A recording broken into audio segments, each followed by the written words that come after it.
Պարոն Թոքմաջյան, ձեր ստեղծած Պարույր սևական լռելի զանգակատուն քանդակը, որը տեղադրվել է Զանգակատան միջնակարգ դպրոցի բակում, բուռն քննադատությունների արժանացավ տարբեր մասնագիտություններ ունեցող մարդկանց կողմից։ Իշխող կուսակցության պատգամավորներից մեկն անգամ զարմանք հայտնեց, թե ինչպես եք դուք տարիներ շարունակ պատվերներ ստացել։ Կխնդրեմ մի փոքր նախապատմությունը պատմեք, որն է եղել ձեր շնչանքը եւ ինչ պատասխան կտաք այս բոլոր քննադատություններին։ Դա մի ներշնչանք չի եղել։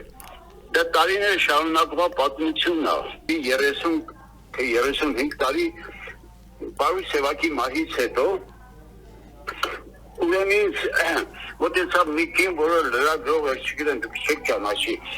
Գրացիա Բաղդասարյան։ Ինքը խնդրեց, որ իր թոշակների գումարը տվեց ինձ, որպեսզի ես մի պատկեր ստեղծեմ եւ բրոնզի զուլեմ։ Մի խոսքով, մի որոշ ժամանակ անց ես հիմա գտնվում եմ դա բրոնզազուլ ռելիեֆա տուն թանգարանի Զանգակատան տուն թանգարանի պատին։ Տարիցին անցել է 30 տարի, այդ կինը մահացավ, ես չգիտեի ինչ անեի այդ գործի հետ, երիտասարդ Պարույր սևակը հենվել է խաչքարին, ես նայում եմ իր գերեզմանի քարին, կարծես թե ինչ-որ ներշնչանք կար իր ճակատագրի, իր բախտի, թե ինչ պատմությունների հետ կապած։ Դրանից հետո ես ձեռնամուխ եղա, ես տեսա, որ Պարույր սևակը շատ բարդ եւ միևնույն ժամանակ շատ հակասական կերպար է։ Այստեղ իր արտաքին ֆիզիկական նմանության մասին չի խոսքը, այլ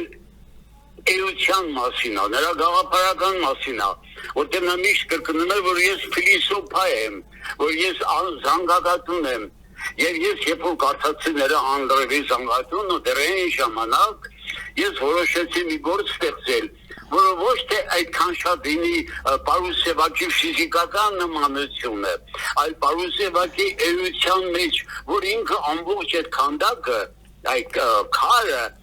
հիշացնի զանգակատուն հիշացնի։ Եվ ես ձեռնամուխ եղա, գնացի իմ միջոցներով քար եմ ճարել, տրավերտինա։ Մի քիչ քարը այն չէ, որ գիտեք, տրավերտին քարը ունի ծակեր, անցքեր ունի, բայց գույնը բանը ինչ շատ հրապուրեց։ Եվ ես մի մեծ բլոկի վրա արդեն շուրջ 2 տարին աշխատում էի այդ կերպարի վրա։ Այդ ընթացքում ես լինում էի նաև թանգարանում, եւ մենք իր թորան Սևակ Ղազարյանի հետ ինքս կբից ուզեց, որ այդ քանդակը լինի բանի մուտքի մոտ, թանգարանի մուտքի մոտ։ Բայց հետո քանի որ կողով ճանապարհ էր գնում դեպի գյուղը, իր որտեղ դպրոցն է, ասեցի ես կմտածեմ, երբ որ գնացի գյուղ, իր դպրոցի շենքը տեսա, ինձ շատ հրապուրեց, ընդհանրապես գյուղը, այդ հիմա կոչում է Զանգակատուն, միջև այդ կոչում է Սովետաշեն, իսկ երբ որ ինքը ծնվեց, այդ ժամանակ Չանախչի էր կոչվում։ Եվ ես որոշեցի, որ այդ դպրոցի ֆոնին շատ գեղեցիկ կլիներ այդ քանդակը։ Եվ դենց էլ եղավ, այս տարի վերջապես դա իմ նվերն էր, հասկանում եք, ինձ ոչ մեկը չի վճարել, որովհետև ես ուզում էի, որ դա լիներ իմ գաղափարը, որ ինքը Պարույր սևակը հիշացնեն մի զանգակատուն, անկախ ամեն ինչից, բայց եւ իր խարակտերն եմ պահել ես։ Հիմա ինչու՞մն է խնդիրը։ Խնդիրն է նա, որ այդ քննադատողները, որոնք քննադատում են, ես հասկանում եմ, դրանք տարիներ շարունակ ինձ քննադատել են, որովհետև անբան մարդիկ են իրանք։ Սրճարաններում նստած բամբաստանքից բացի ուրիշ ոչ մի բանի մասին չեն մտածում։ Իսկ այդ տքնաջան նստում եւ աշխատում են։ Երբ որ Մատիրոս Սարյանի արձանը բացվեց 86 թվականին, գիտեք, որ մեր քաղաքի լավագույն քանդակներից որը լույս է տալիս Սպիտակ մարմարը, մտածեցին ոնց անեմ, որ ինձ քննադատեն, քթան ծևը, թե ոտաբոբիկ է։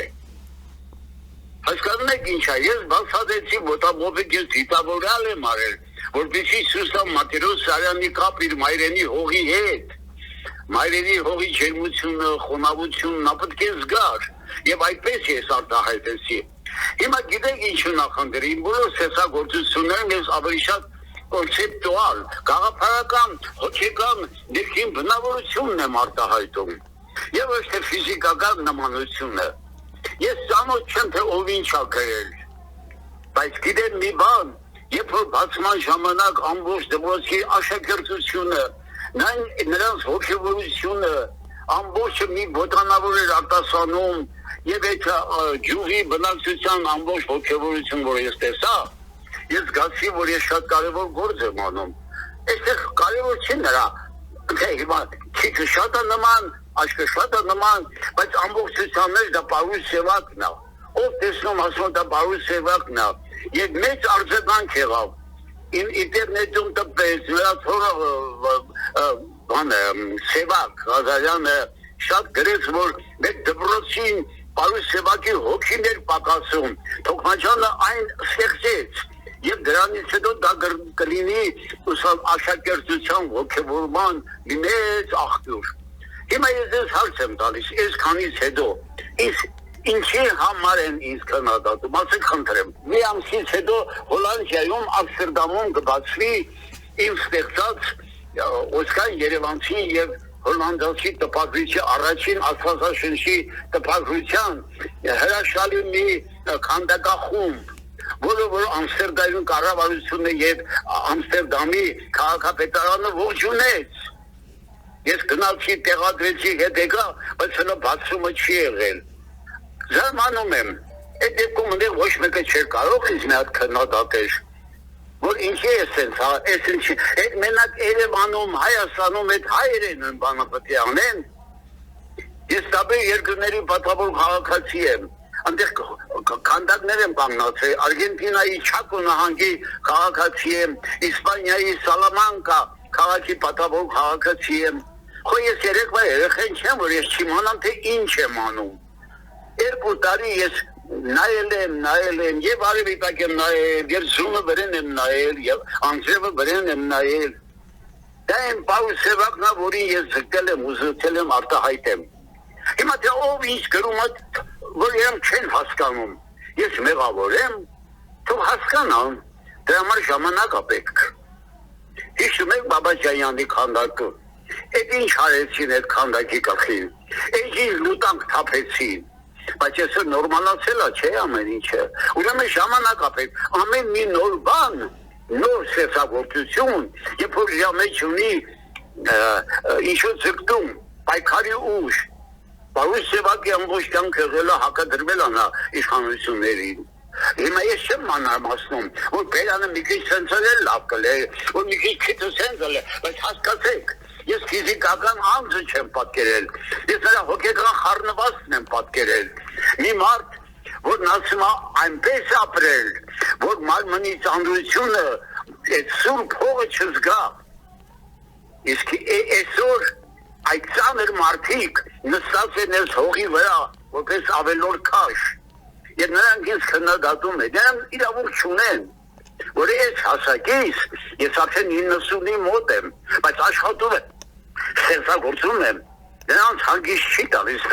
դա իմ կոլեգաներին է վերաբերվում։ Երբ որ ես առաջին անգամ Իտալիայում Ռավեննայում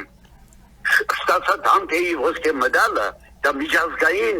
մրցույթ էր, որտեղ Սովետ միությունը չէր մասնակցում։ Առաջինը ես էի, որ ստացա ոսկե մեդալ։ Այստեղ ամբողջ մամուլը, այ ոնց որ հիմա եք դուք ինձ զանգում են, թե պարոն Թոքմաջյան, բոլորն ասեմ, որ դա սուտ է, դա իմ հնարածն է։ Բայց երբ որ ես գնացի մեդալը ստացա, հետ եկա, մյուս տարի եկավ Падրե Սևերինոն, Ռավեննայի այդ հանգարանի տնօրենը, որ այդ մրցանակը տվել է, եւ բոլորի աչքի առաջ հեռուստատեսությամբ ասեց, իտալերեն եմ ասում, Թոքմաջյան պրեմիերո պրիզոր է, առաջին պրիզորն է եղել, առաջին մրցանակակիրը։ Հիմա ինչ եք ասում, ես այդ պարագաներում ոնց կարող էի, դու շատ ատ գիտեք, որ Ռոմեն Ռոլան ինչ ասում, չէ, միայն պտղատու ծառին են քարքցում, անպտղ ծառին ոչ մեկը քար չի գցում։ Հիմա եթե ես ոչինչ չանեմ, իրանք շատ հանգիստ կլինեն։ Այնպես որ եկեք այդ տեսանկյունով մոտենանք այդ հարցին։ Ես ստեղծել եմ շատ լավ գեղեցիկ, ժամանակ է պետք, Պարուս Սևակի հրաշալի մի կերպար։ Ինչ ասեմ էլ։ Որը կլինի ձեր արձագանքը, եթե որոշվի, որ արձանը պետք է հեռացվի։ Այնքան բան են գրում, ետքերը կախվում է, ինչի դրա դիմաց չեն գրում, հա։ Որ մենք կորցնում ենք ամեն ինչ։ Մշակույթ, գիտություն, կրթություն, այդ ինչը դրա համար չեն գրում։ Եկել են կպերեն, սա իմ դեմա, հասկացեք, Պարուս Սևակի դեմ չի։ Իմ դեմա, իմ անձի դեմա։ Հիմա դուք ինձ ասում եք, եթե որոշվի, այդ ով դի որոշի։ Ինչ է նշանակում հանգած որոշվի, ինչ պետք է որոշվի։ Որ ինչ, որ ես սխալ եմ քանդակել, որ ես նման չեմ արել, դա ագրեսագետի մենաշնորհն է։ Ոչ ոք չի կարող որոշվի։